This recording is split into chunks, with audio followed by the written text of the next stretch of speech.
마태복음 25장 31절에서 46절 말씀을 가지고 사랑의 나눔이라는 제목으로 같이 은혜를 나누도록 하겠습니다.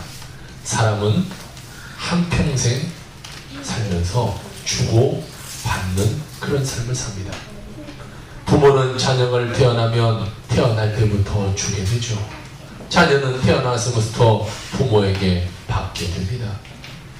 만약 부모가 주지 않는다면 자녀는 죽게 되겠죠. 부모에게 받고 또 아이는 성장합니다. 그리고 또 부모가 되죠. 그러면 그 아이는 부모가 되어 또 자기의 자녀에게 또 나눠주고 삶을 삽니다. 주고받는 인간관계가 인간관계입니다. 인간관계라는 말이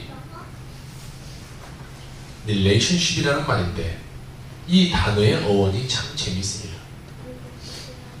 이 말은 저 앞에 보면 미 다음에 나오는 relation, 여기가 이 라틴어로 라티오, LATIO, 라티오라는 말에서 이 파생된 단어입니다. 이 라티오라는 말은 물건을 옮겨가지고 또 옮겨놓다 이런 뜻을 가지고 있는 단어예요. 그런데 그 의미 앞에 리가 붙어있어요. 알리. 이것은 다시를 뜻하는 접두어죠.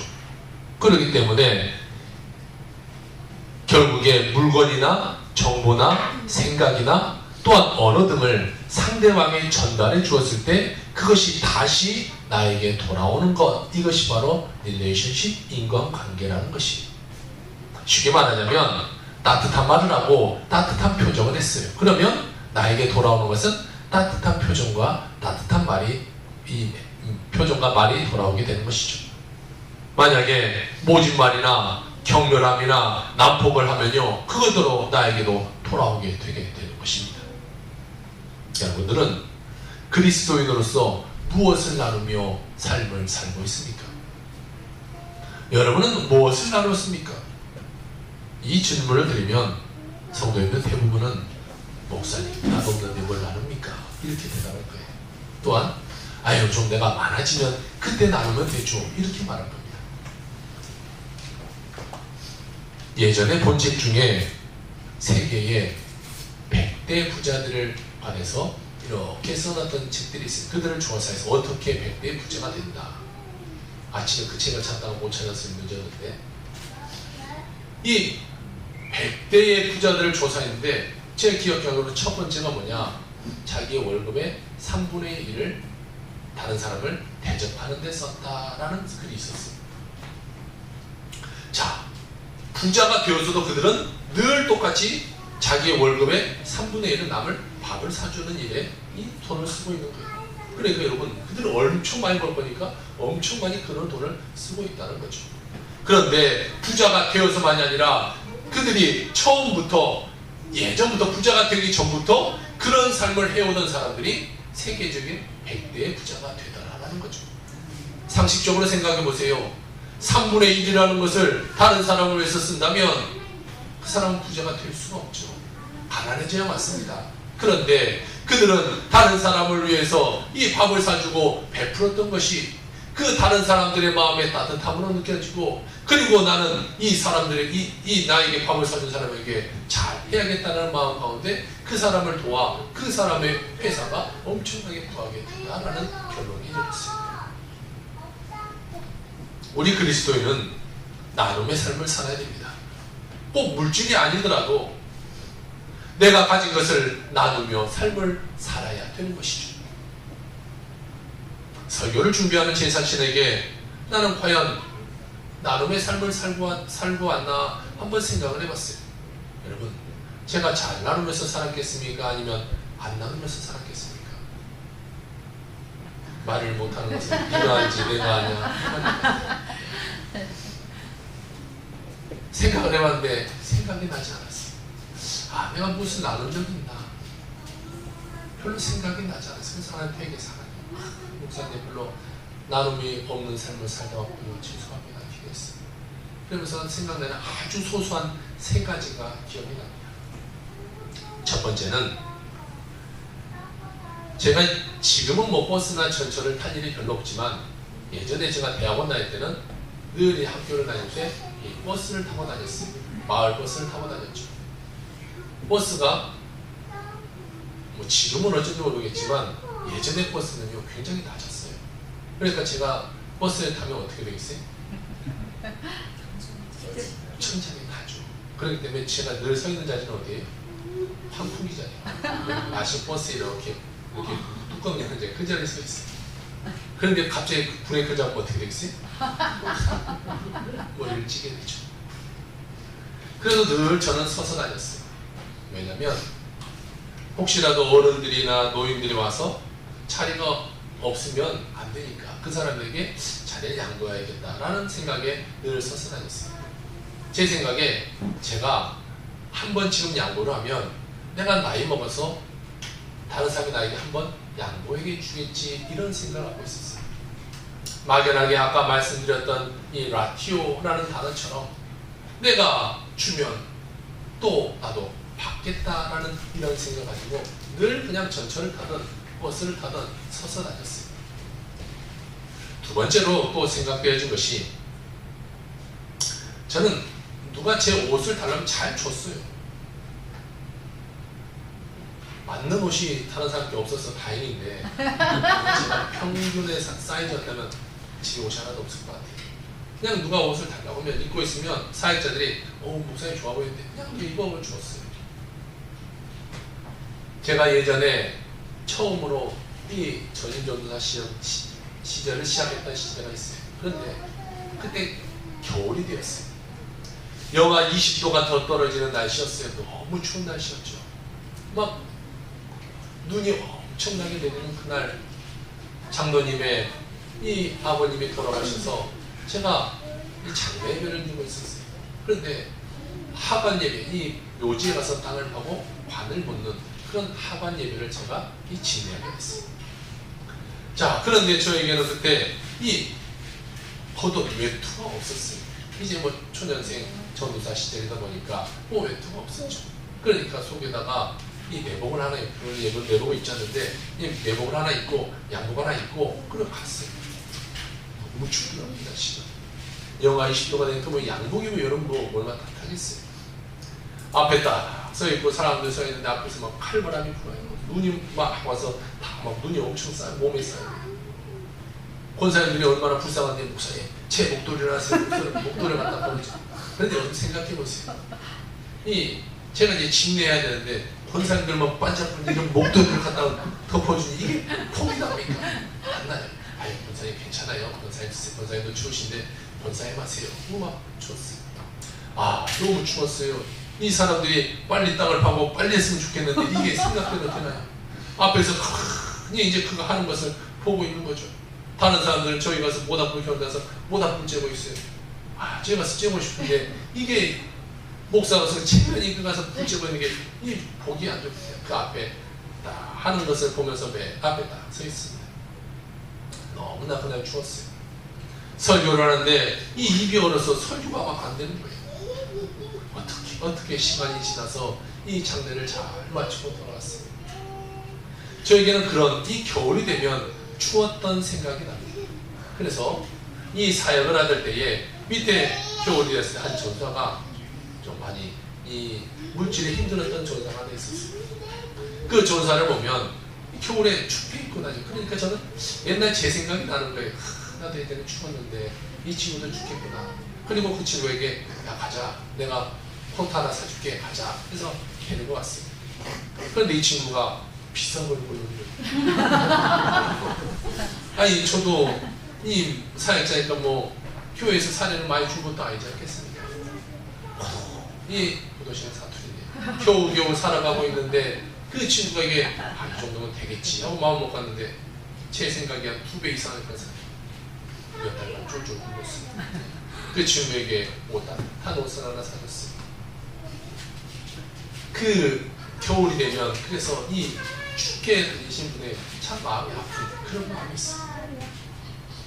그리고 세 번째로 저는 다른 사람에게 생각해보니까 밥은 좀 잘 사주는 것 같아요. 그래서 늘 어디 가도 제가 뭐 돈이 없지만 그래도 없는 중에도 그냥 잘 밥을 사줍니다.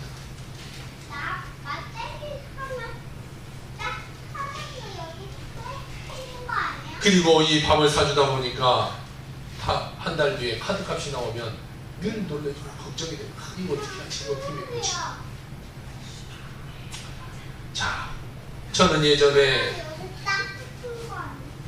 이 다른 사역자에게 따뜻한 옷을 사줬더니 이 목사가 되고 나서 가끔 우리 성도님들이 저에게 이 양복을 사주실 때가 있어요. 오늘 입은 것도 저번 이 축제날 우리 권사님이 한 번 사주셔서 또 이렇게 입고 있는데 늘 가끔 이렇게 옷을 사줄 때마다 생각합니다. 또 밥을 가끔 이 사람들에게 사주다 보니까 요즘도 가끔 우리 또 성도님들이 목사님 대접 만나고 밥을 잘 사줍니다. 우리의 인생은 뿌린 만큼 거두게 되는 것 같아요. 많이 주면 많이 받게 되는 거죠. 이제 제가 첫 번째 것은 아직 받지 못했죠. 아직 늙지 않았으니까. 제가 늙어서 전철을 탈 때면 제가 양보한 만큼 또 돌아오지 않을까요? 요즘 저에게는 한 가지 고민이 있었어요. 몇 주 전부터 교인들 한두 분씩 이 봉고차를 위한 헌금을 하기 시작했어요. 그리고 이 주보 뒤에 보면 늘 한 분씩이 헌금을 해서 이렇게 찬양금에서 이름이 기록됩니다. 그런데 목사가 가만히 있자니 이 마음이 편치가 않아요. 그래서 통장을 봤더니 통장의 잔고가 얼마 있을까요? 별치가 많아져요. 0이에요. 제 통장을 열어볼 때마다 0이에요. 영원히. 아, 이거 어떻게 헌금할 수도 없고 고민하다가 그래 내 차로 팔아보자 라고 생각을 했어요. 차가 없으면 버스 타고 다니면 되고 뭐 새벽에 버스가 안 다니면 뭐 자전거에 사모 뒤에 싣고 다니면 되지 이 생각을 했어. 그리고 이 차를 파는 딜러한테 연락을 했어요. 제 차가 몇 년씩에 몇 킬로 탔는데 이 얼마나 줄 수 있습니까? 아, 알아보고 전화 주겠다고. 그리고 나중에 전화 끊는데 뭐라고 하냐면 아이 그냥 그거 그리고 폐차하시는 거 고철값 얼마 나올 건데 그거 받으세요. 저 매입할 수 없네요. 이런 말을 들었어. 야, 연식도 오래되고 키로수도 많으니 그냥 폐차하고 고철값 받는 게 낫겠다라는 거죠. 마음이 무거웠죠. 방법이 없습니다. 방법이 없으니까 뭐 하겠어요? 힘이 없죠. 지난 화요일 이 몇몇 목회자들과 정기적으로 성경을 연구하고 나누는 모임이 있습니다. 그 모임이 있어 부천에 갔어요. 그 모임의 순서 중에 이 각자의 기도 제목을 말하고 그로 기도 제목을 말하면 그로 해서 기도해주는 그런 시간이 있었습니다. 저희 순서가 왔어요. 기도 제목이 무엇입니까? 라고 해서 저는 교회적인 기도 제목이 두 개가 있습니다. 하나는 2017년 100명의 예배자를 세우는 것과 두 번째 교회 봉고차가 필요한데 이 두 가지를 위해서 기도해 주세요 라고 말했어요. 그랬더니 한 목회자가 그런 겁니다. 아이 우리가 서로 조금씩 도와서 헌금을 하면 어떻겠습니까? 라고 그러는 거예요. 제가 헌금을 하라는 소리는 안 했어요. 그래서 그 저까지 포함 7명의 목회자인데 6명이 십시일반해서 우리가 100만원을 만들어서 헌금을 하겠습니다. 이것이 큰 돈은 아니지만 마중물로 되어서 꼭 그렇게 되기를 원합니다 라고 말을 해줬어요. 제가 얼마나 액수를 말하지도 않았죠. 그런데 그 액수가 100만원. 늘 요즘 우리 교인들이 힘을 내서 찬양금을 하고 있는 그 숫자 100만원. 거기와 다 안 맞게 되는 거예요. 제가 잘못 심었나 봐요. 그래서 이번 주 중에 아마 헌금이 오게 될 것 같아요. 하나님은 이번에도 목사 책을 한번 또 세워준 것 같아요. 우리 교회는요 아직도 외부적인 도움을 받으면서 지내고 있어요. 두 교회에서 도와주고 있는데 두 교회의 헌금으로 우리가 월세를 내고 있죠. 아직은 받으며 살아가는 그런 실정입니다. 그런데 우리가 이 세동단순보험기가 개척하면서 하고 있던 한 가지가 있습니다. 그것은 시작부터 선교하자 해서 이 짐바브웨에 선교원을 보냅니다. 많은 액수를 보내지 못하지만 적은 액수라도 한 달도 빠짐없이 늘 그들에게 보내고 있어요. 우리가 성장하게 되면 더 많은 곳에 보낼 것이고 또 이 이동탄을 우리가 이끌어가는 교회가 되고자 기도하고 있으니까 이동탄에게도 많은 어려운 사람들, 힘든 사람들 위해서 도와줄 수 있는 교회가 되기를 바랍니다. 아멘. 그러기 위해서 저는 늘 교회의 부흥을 꿈꾸는 거예요. 하나님의 일을 많이 할 수 있는 그런 교회가 되게 해달라고. 나눌 형편이 아닌데도 이 교회 이름으로 적게나마 나눔을 실천하며 살고 있습니다. 이렇듯 우리는 나누며 살아야 되는 존재입니다. 세상 사람처럼 내 것만 외치면서 살아가는 그런 존재가 되어서는 안 되는 거예요. 나의 것은 중요하고 남의 것은 별로 중요하지 않는 그런 마음으로 살아서는 안 돼요. 오늘 우리는 나눔에 대해서 몇 가지를 생각해 보려고 합니다. 첫 번째, 나눔은 행복입니다. 이 세상에서 참된 행복을 누리려면 여러분 나누어야 됩니다. 행복하기 때문에 나누는 것이 아닙니다. 나누기 때문에 행복이 오게 되는 것이죠. 탐욕은 악입니다. 물질이나 부요 그 자체가 나쁘지는 않습니다. 그러나 그것에 대해서 탐욕이 생기면 물질이나 부요를 악의 때가 묻도록 만들어버리게 되는 것이죠. 예수님께서도 탐심에 대해서 탐심은 우상숭배다라는 말을 했습니다. 물질이나 부요는 그것으로 하나님과 이웃을 섬기는 선이 되게 되는 것이죠. 악이 있는 곳에 고통이 있고 슬픔이 있지만 선이 있는 곳에는 행복과 기쁨이 있게 되는 것입니다. 잠언 14장 21절에 보니까 이웃을 업신 여기는 자는 죄를 범하는 자요 빈곤한 자를 불쌍히 여기는 자는 복이 있는 자다 말하고 있어요. 또한 잠언 3장 27절 28절에 보니까 내 손이 선을 베풀 힘이 있거든 마땅히 받을 자에게 베풀기를 아끼지 말며 내게 있거든 이웃에게 이르기를 갔다가 다시 오라 내일 주겠노라 하지 말라라고 말씀하고 있는 것입니다. 두 번째는 나눔은 주님을 섬기고 기쁘게 하는 것입니다. 사랑과 행복을 나누는 것은요 안 보이는 주님을 사랑하고 안 보이는 주님을 섬기는 것이죠. 오늘 본문 마태복음 25장 40절에 보니까 내가 진실로 너희에게 이르노니 너희가 여기 내 형제 중에 지극히 작은 자 하나에게 한 것이 곧 내게 한 것이다 라고 주님은 말씀하고 있어요. 또한 잠언서 19장 17절에 보니까 가난한 자를 불쌍히 여기는 것은 여호와께 구워 드리는 것이니 그의 선행을 그에게 갚아 주신다 라고 말하고 있습니다. 가난한 사람들을 위해서 도와주는 것이 주님께 구워주는 거예요. 어렵고 힘든 사람 우리가 도와주는 것이 주님께 구워준 거기 때문에 구워주는 것은 받게 되는 거죠. 주님이 돌려주시게 되는 거예요. 그런데 주님이 돌려줄 때 먹을만 주지 않아요. 늘 플러스 알파를 줘요. 제 경험상 하나님은 늘 플러스 알파를 주세요. 흔들어 넘치고 하나님이 채워 주시게 되는 거죠. 주님께서 잘 사는 사람들에게 잘 살도록 만들어 주신 것은 잘 못 사는 사람들을 위해서 도우라 라고 우리에게 잘 살게 해 주는 것입니다. 우리나라가 1945년 8월 15일 무슨 날이었죠? 해방의 날이었죠. 광복의 날이었습니다. 해방했습니다. 그럴 때 우리나라는 매우 가난했습니다. 그런 나라가 잘 사는 사람들로부터 70조 원을 도움을 받게 됩니다. 70조 원. 얼마나 된지 저는 잘 모르겠어요. 상상도 안 되는 숫자인데 이 70조 원의 원조를 받아 한국 산업의 기반을 닦게 되고 우리의 삶의 기반이 닦아져서 오늘 우리가 이렇게 잘 살게 되게 된 것이죠. 사람이 잘 살게 되어야 여러분 밖에 나가서도 대접받잖아요.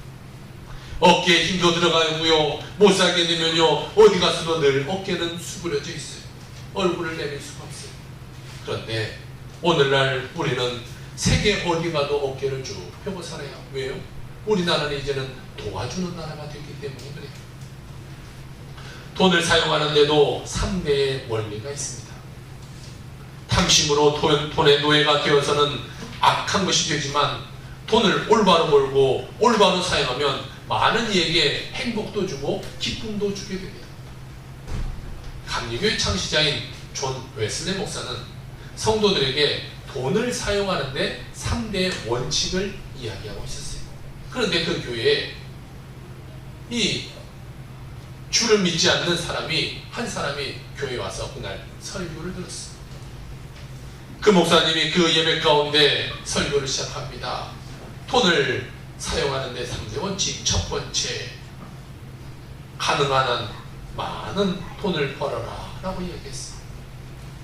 그러니까 그 예수 믿는 사람이 맞다, 이 목사님 참 올바른 목사야, 너무 좋은 목사야, 그래 내가 돈을 많이 벌어야지 다른 사람을 주면 안 되지, 이렇게 생각했어요. 돈이 나쁘다고 하는 건 그 사람이 잘못된 거야, 돈은 좋은 거야 말했어요. 목사님이 계속 설교 나갑니다. 두 번째, 가능한 한 많이 돈을 저축해라 라고 얘기했습니다.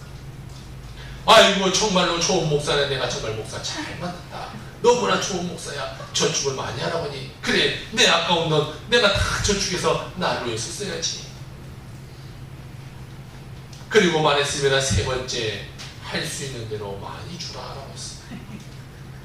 그러니까 이 사람이 뭐라고 주라고 잘 나가다가 갑자기 3,000% 빠지는 거야. 에이, 내 교회가 잘못 왔어, 설교 잘못 들었어, 이 교회 다시는 안 와야지 말하고 떠나갔다는 이야기가 있습니다. 돈을 잘 벌고 있을 때도, 또 우리가 잘 못 벌고 있을 때도 있습니다. 그러나 열심히 돈을 벌어서 우리는 저축해야 됩니다. 어려운 일을 당할 때 함께 서로 도와주는 것이 하나님의 뜻이 되는 것이죠. 세 번째, 나눔은 더 큰 축복을 누리게 됩니다. 하나님은 우리에게 무조건 너에게 있는 것을 다 나눠주고 너는 빈털터리로 살아, 하나님은 이렇게 우리에게 말씀하지 않아요. 하나님의 이 심고 거두는 법칙을 우리는 잘 깨달아야 됩니다. 성경에 보니까 누가복음 6장 38절에 주라, 그리하면 너에게 줄 것이니 곧 후히 되어 누르고 흔들어 넘치도록 하여 너에게 안겨주리라. 너희가 헤아리는 그 헤아림으로 너희도 헤아림을 도로 받을 것이다 하고 말씀하고 있습니다. 주라, 그러면 돌려줄 것이다 하고 말하는 거죠. 그러면 믿음 있는 사람은 이제는 주면 돼요. 그러면 하나님이 돌려줄 거니까요. 믿음이 없으면 못 주죠. 나 이거 주면 다음 달 바로 빵꾸인데, 이거 주면 내가 이거 메꿔야 되는 돈이 없어지는데, 하나님이 어떻게 준대요? 흔들어 넘치도록 준대요. 아멘. 여러분, 하나님의 말씀을 믿는 여러분 되시길 주님을 축원드립니다. 아멘. 여러분, 조그만 그릇에 무언가를 담아서 남을 줘보세요. 돌아올 때 얼마큼 와요? 조그만큼 담아서 와요.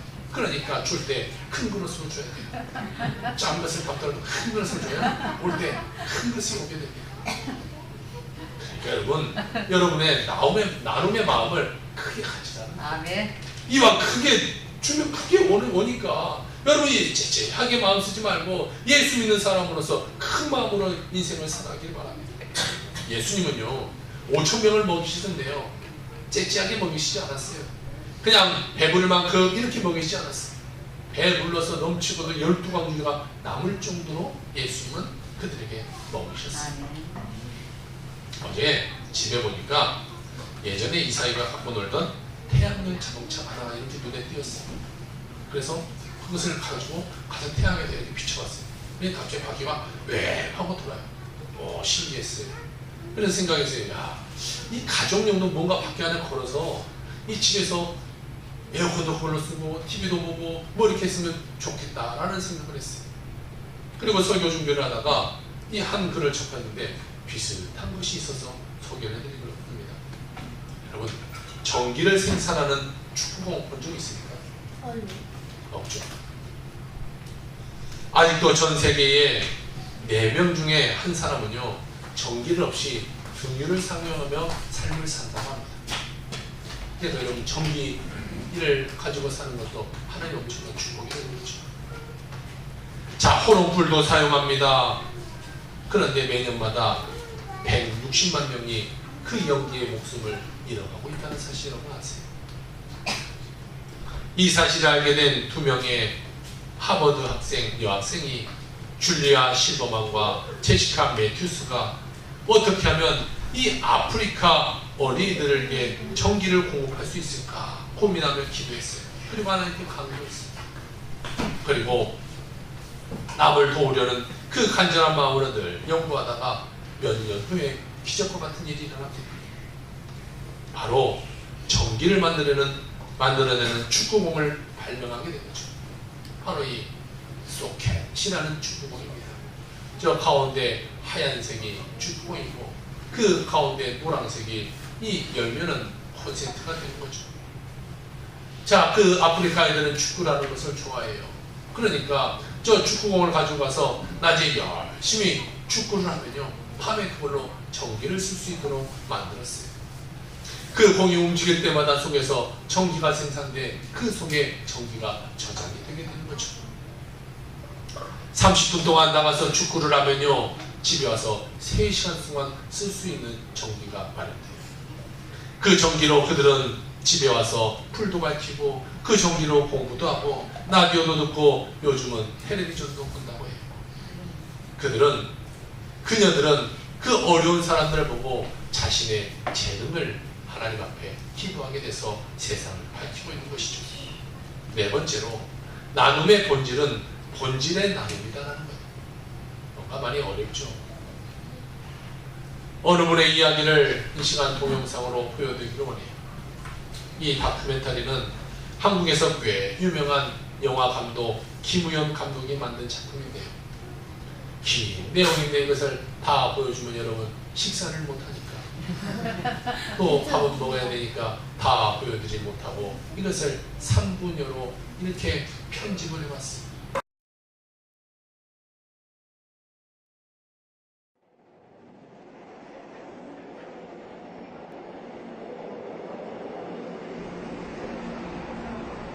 지하철 한 구석에서 우연히 만난 맨발의 노인은 예수의 피를 외치고 있었다. 나는 공로업자가 예수의 피밖에 없네.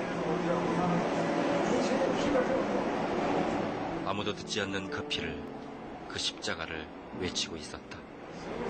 스승께서서 장로를 가르치니 걸어가는 뜻을 깨달아 예수를 알게 하셨네. 아멘. 남북조 자동 통일. 너희가 믿는 대로 되리라. 아멘. 최춘선이란 이름을 가진 노인. 50년 가까이 맨발로 다니며 복음과 사랑을 전하고 있었다. 그때는 우리가 고아들을 많이 데리고 있었죠. 예. 갈 데 올 데 없는 할머니도 계셨고 심지어 남 환자도 있었고요. 예. 결핵 환자, 그 당시는 결핵 못 고치는 걸로 여겼죠. 결핵 환자, 정신병 환자.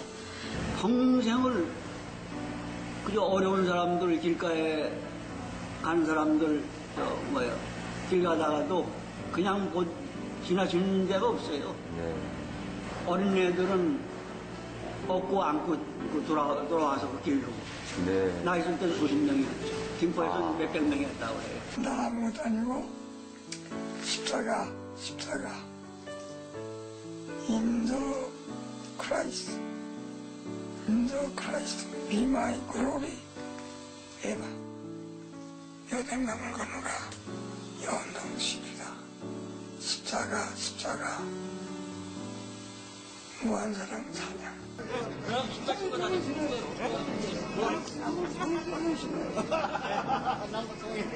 나 바빠요. 남북통일이 김정일이 가는 거지. 바빠. 언약하신 그 사랑 품에 영원한 안식 없겠네. 2001년 9월 4일. 요건 지금 돌아가시기 2001년 9월 8일날 돌아가셨다고 나흘 전입니다. 이게 지금. 당신이 돌아가실 날을 알고 계셨다.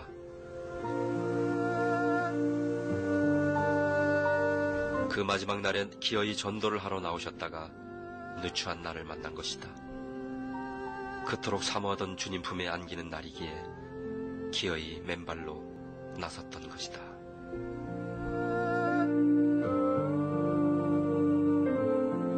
하늘나라 건설. 이건 하나님께서 나에게 주신 이 계시고 사명이야. 네? 가장 존경하는 분이거든요. 나에게. 아, 그러세요. 나는 광야에 외친 자들이야. 내 사명은 그거야. 네. 확인한 게 얼굴이 아니고 발이었거든요. 네. 이 발. 예. 세상에서 정말 단 하나밖에 없는 네. 그 말이셨거든요.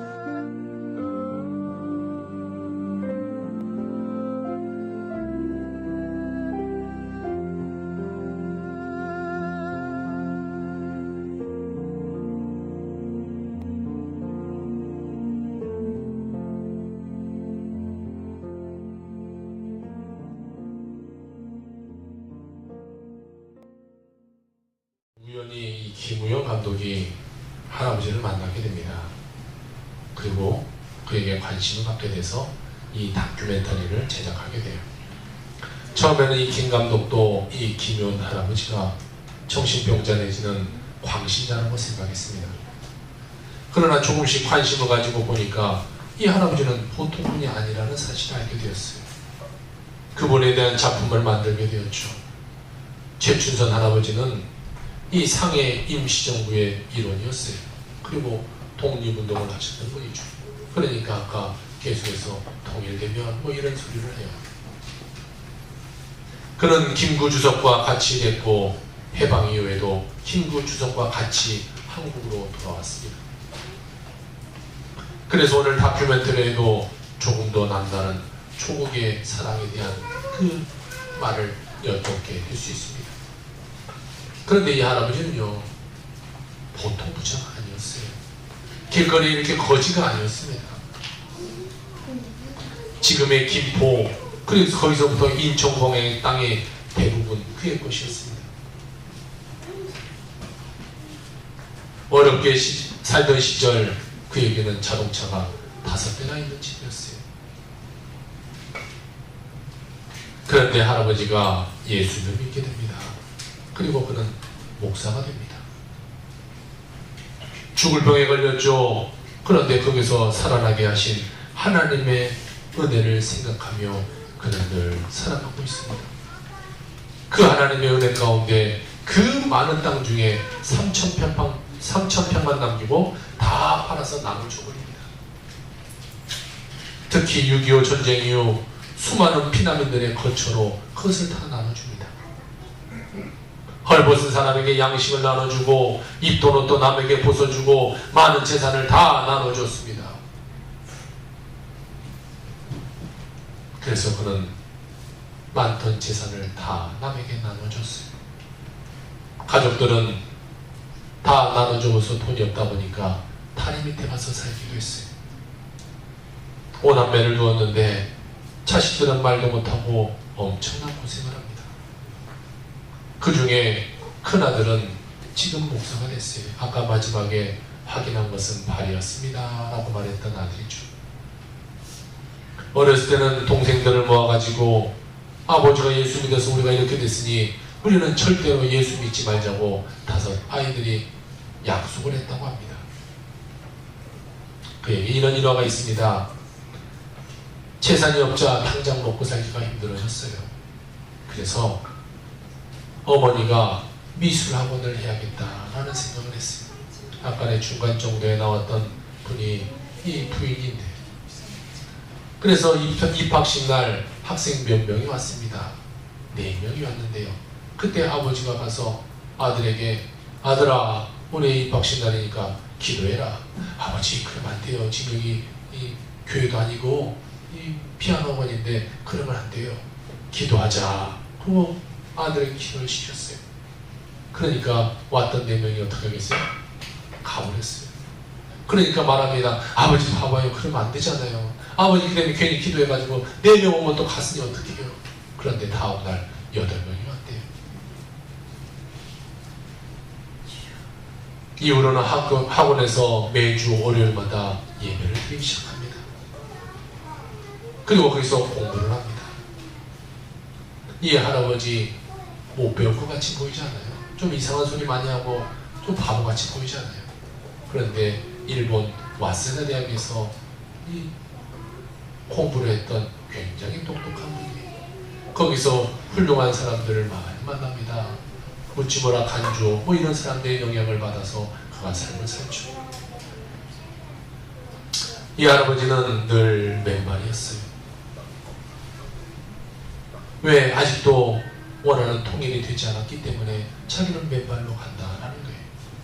그가 딱 한 번 신발을 신은 적이 있습니다. 그것이 바로 아들 결혼식 때였어요. 그때 빼놓고는 늘 맨발로 다녀요. 왜 사람들이 맨발로 다니냐고, 이 신발을 신고 다니라고 말하면 나는 통일되면 신겠습니다. 아까 잠깐 나왔죠. 늘 통일되면 신겠습니다. 말을 해요. 그의 예전에 독립운동했던 그 생각이죠. 늘 사람들에게 천천히 가서 말합니다. 너는 김구를 많이 닮았군. 사람들이 볼 때 미쳤다고 생각해요. 그런데 그는 정말로 김구 선생과 같이 일했기 때문에 그래요. 어떤 좀 아름다운 처녀를 보면 유관순이라고 말하고, 우리나라 뭐 미스 코리아, 뭐 아름다운 나라 코리아 막 이렇게 말하고 다녀요. 사람들 볼 때 미친 것 같죠. 그런데 그는 나라를 사랑하는 마음이 있었어요. 그는 또 목발을 짚고 다녔습니다. 왜 목발을 짚고 다니냐면 하루는 버스에서 전도하는데 버스 기사가 밀어버렸어요. 그러니까 넘어져서 다리가 다치게 돼서 그다음부터 목발을 짚고 다니며 예수를 전하게 됩니다. 저 사진의 맨 오른쪽에 위쪽에 있는 분이 김유영 감독이고, 늘 맨발로 다녔고, 저 오른쪽에 손 들고 이 줄무늬 옷을 입고 있던 할아버지가 뒷줄선 할아버지인데, 저 모습이 돌아가시는 날의 모습입니다. 1호선 수원 가는 행에 전도하시려고 몸을 씻습니다. 그리고 수원 가는 그 전철에서 전도하다가 그 의자에 앉아서 그대로 삶을 마감하게 됩니다. 그는 늘 전도를 했어요. 늘 맨발로 전도를 했어요. 아들이 아빠의 발에 박힌 유리가시를 빼주면서 아빠 신발 신어 이제 그만해 해도 그 할아버지의 열정은 식을 수가 없었던 거죠. 사람들은요, 왜 할아버지가 그런 삶을 사는지, 그런 소리를 하는지 이해하지 못합니다. 우리도 그 마음을 100% 이해하지 못합니다. 여러분들 가서 영상을 보면 처음에는 미친 사람 하니까 이 생각이 들 거예요. 뭐 이런 헛소리를 하고 다녀, 전혀 상관도 없는 소리를 하고 다녀, 몸에 막 예수 부활 막 이런 걸 막 몸에다 붙이고 다니고 모자에다 붙이고 다니고요. 그러나 우리에게는 바보 같은 그 모습이 하나님에게는 사랑스러운 모습 아닐까요? 그가 세상의 모든 사람에게 베푼 그 도움은 바로 하나님을 섬긴 삶이었고, 그가 전한 복음은 바로 하나님의 마음을 전한 것이었습니다.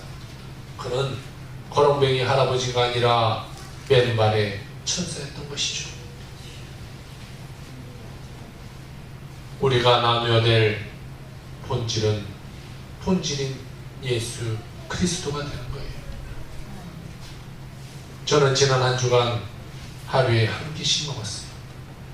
왜? 다음 주가 우리가 1주년인데 마음의 부담감이 많아요. 2017년 100명의 예배자를 세우려면 이번이 좋은 기회인데, 뭔가 또 여러분들에게 작정하자고 하고, 뭔가 또 누구 모셔오자고 전도하자고 막 밀어붙였으면 좀 더 우리 6월 말에 전도 축제했던 것보다 57명보다 더 올 수 있을 것 같은데, 한 분이 저에게 정말 말했어요. 목사님, 이제 막 작정하고 그런 거 그만하십시다. 너무 힘들어요. 이 말을 했어요. 그 말이 또 마음에 있어서 그래, 성도들 힘들게 하면 안 되는데 하면서 성도들을 힘들게 하지 않겠다고 했기 때문에 저에겐 더 큰 부담감이 있는 거예요. 100명의 예배자를 위해서는 이번이 하나님께 또 그때 57명보다 좀 더 올라가야 또 연말까지 100명을 채울 수 있을 텐데 말입니다. 한 주간 제가 바빴어요. 부천으로 또 행성으로 이 사역을 하며 다녔는데 늘 어디 가서도 마찬가지였어요. 목사님들 식사하실 때 아예 좀 먹고 왔어요 하고 한 끼씩은 먹고 기도했어요. 사랑하는 성도 여러분, 나눔은 힘듭니다. 어렵습니다. 돈이 드는 거 아니지만 누군가에게도 주님을 전하는 게 사실 쉬운 일은 아닙니다. 그러나 주님이 우리를 위해서 목숨을 나눴는데 우리가 가만히 있을 수는 없지 않습니까? 여러분의 받은 사랑을 나누길 바랍니다. 그리고 전하길 바랍니다. 여러분의 가족부터 구원하길 바라고 여러분의 주위에 있는 사람들을 구원하는 계기가 우리가 다음 주가 되었으면 좋겠어요. 교회적으로 아까 말씀드렸다시피 소프라노도 또 추천합니다. 또 기념품도 100개나 주문해 놨어요. 저번에 그러다가 목사님 돈 없으니 그런 거 하지 마세요. 그래도 한 분이라도 오시면 뭐라도 하나 가져가면 혹시 교회에 대한 마음이 조금 더 있지 않을까. 늘 가서 보면은 교회가 생각나지 않아서 그냥 왔다가도 할까 라는 생각에 100개를 준비했어요. 왜? 우리가 100명의 의자를 연말까지 기도하고 있습니다. 또 떡도 준비할 거예요. 또 우리 성도님들이 저번처럼 또 많은 음식을 가서 밖에다 또 같이 해주신다고 또 말씀하네요. 다 좋아요. 음식 이런 것도 좋아요. 다 준비하는 건 좋아요. 그런데 우리가 전도하지 않으면 우리만의 잔치가 된다면 소용없지 않겠어요. 들리는 소문에 지난번에 왔던 분도 이번에는 못 데리고 와요 이런 소리가 들려요.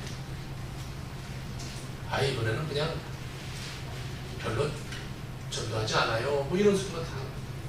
마음이 아프고 부담감이 저한테요.